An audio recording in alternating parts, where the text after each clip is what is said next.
यह कहानी एक इंसान की जिसने 400 से भी ज्यादा दिन तक दुनिया के सबसे बड़े और बेरहम समंदर पैसिफिक ओशन यानी कि प्रशांत महासागर में जिंदगी और मौत की जंग लड़ी, वर्ल्ड रिकॉर्ड बनाया और 14 महीनों बाद वापस जिंदा भी आया। लेकिन आते ही ऐसा क्या हुआ कि उसे सुसाइड करना पड़ा? तो चलिए जानते इस वीडियो में दिल को दहला देने वाली कहानी को। It's the kind of unbelievable story that's what the world is trying to figure out after a man. Story of a man who says he's been lost. Pacific ocean का नाम सुनते ही लोगों को पसीने आ जाते हैं, लेकिन पूरी दुनिया में 71% पानी है जो डिवाइडेड है 4 ओशन में, जिनके नाम है Atlantic, Pacific, Indian and Arctic. सबसे बड़ा ओशन पैसिफिक है। ये इतना बड़ा कि जमीन का कुछ हिस्सा 165 मिलियन स्क्वायर किलोमीटर बनता है। यह अकेला ओशन 148 मिलियन स्क्वायर किलोमीटर को निगल सकता है। इस ओशन पर कुछ ही आइलैंड्स है जो कि बहुत ही छोटे हैं और कुछ तो ऐसा आइलैंड्स है जहाँ पर आज तक कोई इंसान जा भी नहीं सका है। अब अगर गलती से भी कोई इंसान इस पैसिफिक ओशन में गुम हो जाए तो उसे ढूंढना तकरीबन नामुमकिन है। पैसिफिक ओशन में 14 महीनों तक जिंदा रहने वाले इंसान का नाम था जोस सल्वाडोर एल्वरंगा। इस इंसान के पास 7 फुट की छोटी सी बोट ही थी जिस पर सीधे से लेटा भी नहीं जा सकता था। लेकिन ये बंदा 1 साल से भी ज्यादा दिन तक इस बोट पर पैसिफिक ओशन में जिंदा रहा और वर्ल्ड रिकॉर्ड भी बनाया जो आज तक कोई इंसान तोड़ भी नहीं सका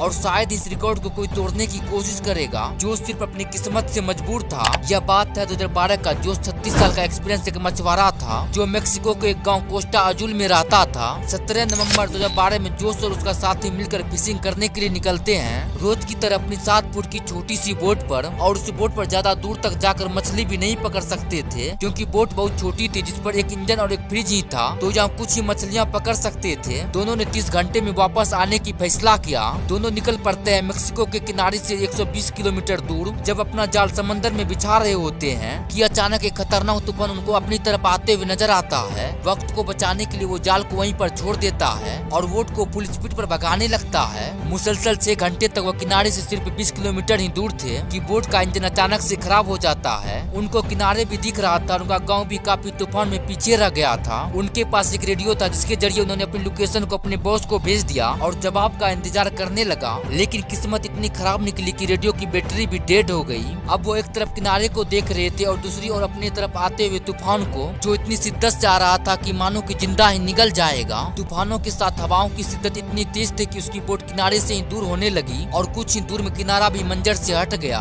और तेज लहरें इनको दूसरी तरफ खींचने लगी। इनके बॉस तक जब तक मैसेज पहुंचा तो बहुत ही देर हो चुकी थी। बॉस ने एक सर्च पार्टी भेजी इनको ढूंढने के लिए, लेकिन हर गुजरते लम्बे जोश की बोट दूर से दूर होती गई। तूफान की वजह से ये लोग ना तो कुछ देख पा रहे थे और ना ही कुछ समझ पा रहे थे कि अब वो किस जगह पर और किनारा किस तरफ है। हैरानी की बात यह है कि सिर्फ 5 ही दिन में इनकी बोट किनारे से 450 किलोमीटर दूर पहुंच चुकी थी। छोटी बोट होने की वजह से इनको ढूंढ पाना भी और ज्यादा मुश्किल हो रही थी। ना इसके पास कोई प्लेयर गन थी और ना इसके पास कोई ऐसी चीज थी आग लगाने के लिए ताकि वह धुएं से किसी को भी सिग्नल देकर बुला सके। दोनों एक दूसरे को देखकर मन ही मन सोचने लगे कि शायद अब बचना मुश्किल है। 2 दिन पहले ही खाना भी खत्म हो चुका था। मछली पकड़ने के लिए भी उनके पास कोई अब सामान नहीं था क्योंकि जाल को वह पहले ही छोड़कर आ चुके थे। दोनों का भूख से बुरा हाल था कि अचानक एक पंछी उनके बोट पर आकर बैठ जाता है। जब दोनों एक दूसरे की तरफ देखते और अचानक से पक्षी पर हमला कर देते हैं, लेकिन उसको पकड़ नहीं पाते। दोनों को पता था कि हो सकता है कि पक्षी फिर आए। कुछ ही देर के बाद एक और पक्षी आता है। इस बार बड़ी सावधानी से दोनों पक्षी को पकड़ने का प्लान बनाते हैं और आखिरकार पक्षी को पकड़ने में कामयाब हो जाते हैं और इस तरह दोनों अपनी भूख को मिटाने के लिए बोट पर आने वाले परिंदे से अपना गुजारा करते हैं। समुद्र का खारा पानी पीने से इंसान की मौत हो सकता है। इस वजह से उन्होंने बारिश की पानी को प्लास्टिक की बोतल में स्टोर करना शुरू कर दिया जिसको पीकर वह जिंदा रहते थे। लेकिन जब बारिश न पड़ती तब वह प्यास बुझाने के लिए मछलियाँ और टर्टल्स का खून पीते थे, लेकिन वो भी तब जब उनको पकड़ने में कामयाब हो जाते थे। दिन गुजरते गए और फिर ये कई महीने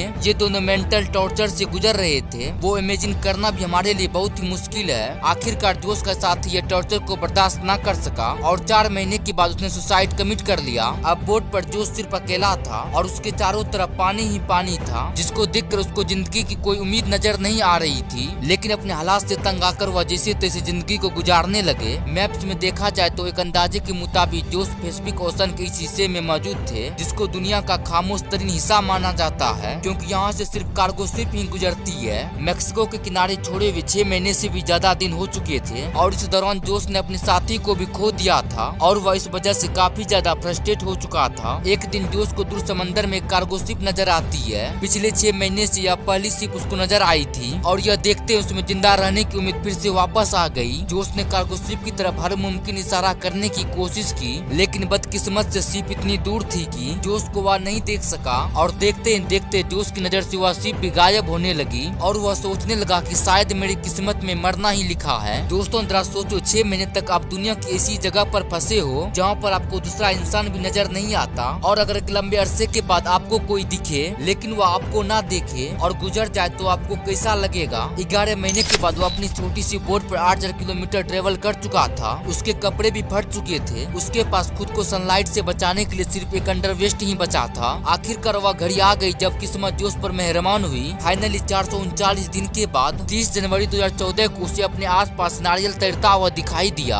और आसपास कुछ पंछी भी मंडरा रही थी। यह नजारा देखकर समझ गया कि आसपास कोई आइलैंड जरूर होगा। फिर उसे दूर एक आइलैंड दिखाई दिया, लेकिन उसे इस आइलैंड तक पहुंचने में करीब आधे दिन का समय लगा। जैसे ही बोट उस आइलैंड के करीब पहुंचा, वो बोट से जंप करके आइलैंड की तरफ तैरने लगा और फाइनली कई महीने गुजरने के बाद वो ठोस जमीन पर पहुंच गया। दरअसल इस आइलैंड को डबल टोनी कहा जाता है, जो दुनिया की सबसे छोटा आइलैंड है और 14 महीने तक समुद्र में गुजारने के बाद वह पहली बार किसी जिंदा इंसान को देख रहा था। यह देखकर उसकी आंखों में आंसू आ गया। कुछ देर के बाद वहाँ पर लोकल पुलिस आ गई। जोश अपनी पूरी जर्नी को पुलिस वाले को बताया, लेकिन उसके बातों पर यकीन करने वाला कोई नहीं था। भला 438 दिनों तक कोई कैसे एक छोटे से बोट पर जिंदा रहा होगा, वो भी बिना खाए एक लाश को देखते हुए। फिर वो अपनी बातों को साबित करने के लिए अपने बॉस को कॉल किया, जो उसे मछली पकड़ने के लिए भेजा करता था। उसके बॉस ने भी यह पुष्टि कर दी कि जोश मेरे लिए काम करता था और 1 साल पहले वह समुद्र में खो गया था, जिसके बाद पुलिस उसे छोड़ देता है। लेकिन उसके मित्र, जिसकी आधी रास्ते में ही मौत हो चुकी थी, उनके घर वालों ने जोश के नाम पर केस कर दिया,